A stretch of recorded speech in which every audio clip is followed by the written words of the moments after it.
বিজেপির বহুচর্চিত পরিবর্তন যাত্রা শেষ পর্যন্ত শূন্যস্থান পূরণের যাত্রায় পরিণত হলো। যে জনসমুদ্র ওরা দেখাতে চেয়েছিল সেটা জনশূন্য হয়ে গেছে।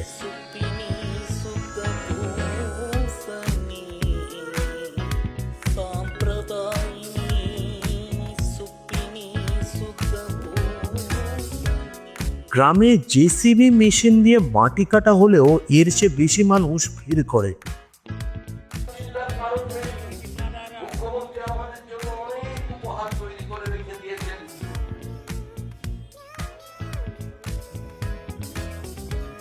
শুভেন্দু অধিকারী, অগ্নিমিত্র পালের মতো নেতারা যখন মঞ্চে বক্তৃতা দিচ্ছেন তখন শ্রোতার চেয়ে ফাঁকা প্লাস্টিকের চেয়ারের সংখ্যায় বেশি চোখে পড়ছে।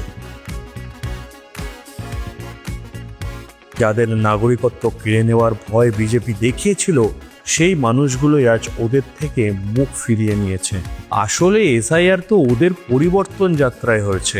প্রশ্ন হলো, এই জনশূন্য মাঠ আর ফাঁকা চেয়ারের সাক্ষী রেখে ঠিক কোন পরিবর্তনের স্বপ্ন দেখছেন বিজেপি নেতারা? এর উত্তর ওনারাই ভালো জানেন, কিন্তু প্রকাশ্যে বলার মতো সৎসাহস ওনাদের নেই।